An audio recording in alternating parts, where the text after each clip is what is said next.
जो व्यक्ति 11 महीने ये कर ले लगातार बिना रुके, उसके सारे रोग भाग जाएंगे। शरीर थोड़ा खुला हुआ हो जिससे सूर्य की किरणें उस शरीर को टच करें। चंद्रमा की पूजा करनी चाहिए। चंद्रमा की पूजा करने से अब क्या करें, चंद्रमा की पूजा कैसे करें, हम आपको एक आइडिया देते हैं। मीठे जल से चंद्रमा को अर्घ दिया करो।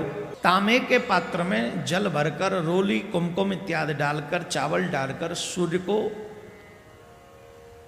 अर्घ देना चाहिए और वहीं खड़े खड़े आदित्य हृदय स्तोत्र का पाठ करना चाहिए। जो व्यक्ति 11 महीने ये कर ले लगातार बिना रुके, उसे पूर्णतः ब्यूटीफुल निरोगी काया प्राप्त हो जाएगी, उसके सारे रोग भाग जाएंगे। लेकिन एक शर्त है, शरीर थोड़ा खुला हुआ हो, पूरा ही ढका ना हो, जिससे सूर्य की किरणें उस शरीर को टच करें। जैसे माथा हो गया और ये हाथ हो गए, भाई लोग थोड़ा पेट भी खोल के गमछा, हम लोग जैसे कभी कभी पूजा करते तो गमछा डाल के करते ना, तो ऐसे गमछा डाल लिया और पेट भी खुला हो, सीना भी खुला हो और सूर्य की और ताम्र पात्र को ऐसे यहां से चढ़ाना है। आपकी धारा के बीच में से सूर्य का दर्शन करो आप, और सूर्य की किरणें जब ताम्र पात्र और जल से टच होकर जब तुम्हारे अंग पे, और कोशिश करो कि तुम्हारा अंग पूरा सूखा ना हो, कुछ पानी पड़ा हो आपके अंग पे, और फिर देखो चमत्कार। मेरे प्यारे, कोई भी डॉक्टर तुम्हें इतना अच्छा स्वस्थ नहीं कर सकता जितना अच्छा स्वस्थ सूर्य नारायण तुम्हें कर सकते हैं। इस उपाय के बाद, इस उपाय के बाद ये गारंटेड है, मैं ऐसे नहीं बोल रहा हूं।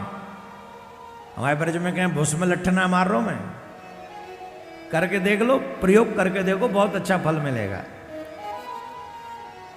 जिनके घर में बहुत बड़ी बीमारियां ये रहती हैं कि महाराज बड़ा हम कुछ कर रहे हैं पर आ नहीं रहा, बापू नहीं आ रहे घर में, बापू नहीं आ रहे, बापू के दो चार चेला चमटा आते वो भाग जाते, खर्चा इतना है।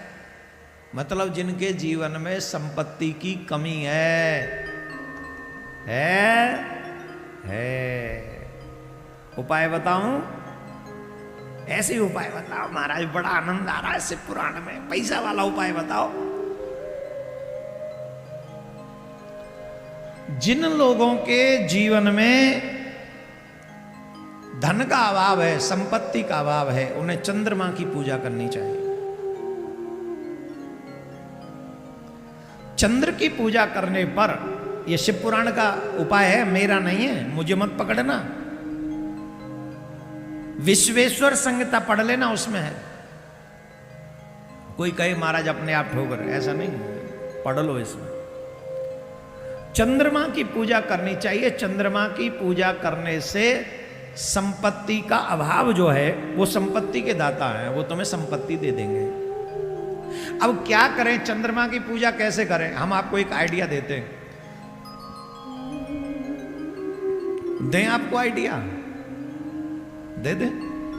पूर्णिमा पर व्रत किया करो चंद्रमा, और चंद्रमा को रात्रि के 11-12 बजे करीब अर्घ दिया करो मीठे जल से। मीठे जल से चंद्रमा को अर्घ दिया करो। और चंद्रमा के पूर्णिमा के दिन चाहे कुछ भी हो जाए, तुम्हारे घर में खीर जरूर बननी चाहिए रात्रि में, और उस खीर का भोग चंद्रमा को लगाओ। और चंद्रमा को भोग लगाने के बाद फिर सब घर वाले बांट के खा लो। मीठी बनाना, कहीं तुम्हारी शुगर है, चंद्रमा के नहीं है, हाँ, कहीं मीठी ना बनाओ, मीठा उसमें होना चाहिए। और फिर चाहे तुम थोड़ा ही प्रसाद ले लो, सब घर वालों को वो प्रसाद बांटो। महीने में एक दिन खीर जरूर बनाओ। हमने भाई देखो क्या गजब की बात है, शहरों में आके हम लोगों की बुद्धि भ्रष्ट हो गई। मुझे जब मैं बोल रहा हूं तो मुझे याद आ रहा है, हमारे घर में मावस और पूर्णिमा गांव में हमारी माताजी खीर बनाती थी।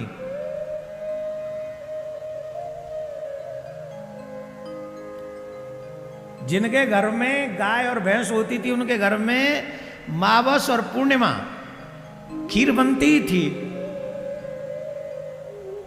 और उन्होंने कब से पुराण पढ़े होंगे, सुने होंगे। उनके बुजुर्गों ने कहा इस दिन बनाना शुभ होता होगा, उन्होंने बनाना शुरू कर दिया। उनके बुजुर्ग वो उनको बता के गए होंगे, उनके बुजुर्ग उनको बता के गए होंगे। तो उनके घर में इतना टेंशन, इतनी बीमारी कभी नहीं रहती थी। और कैसे कैसे हट्टे कट्टे बच्चे हुआ करते थे हम जैसे, देखो तो सही।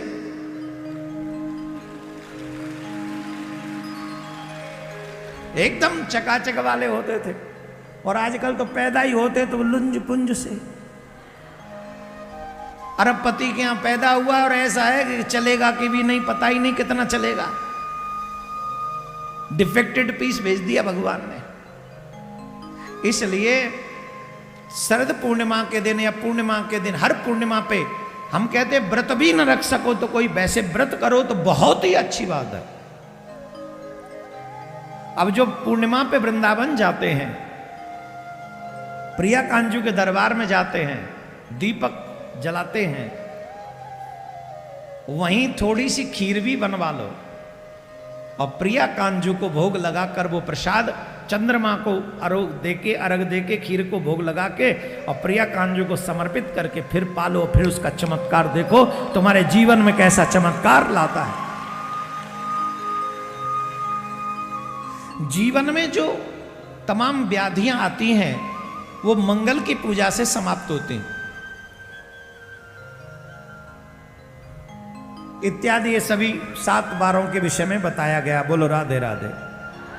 जोर से बोलना पड़ेगा और जोर से।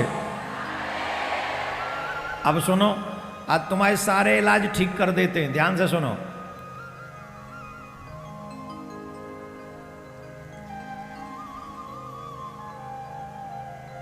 दोनों नेत्रों तथा मस्तक के रोग और कुष्ठ रोग की शांति के लिए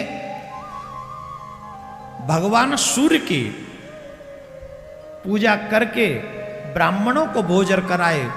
तदनंतर ये नियम कितने दिन बोले, चाहे 1 दिन, चाहे 1 मास, चाहे 1 वर्ष अथवा 3 वर्ष तक लगातार ऐसा करना ये साधन है।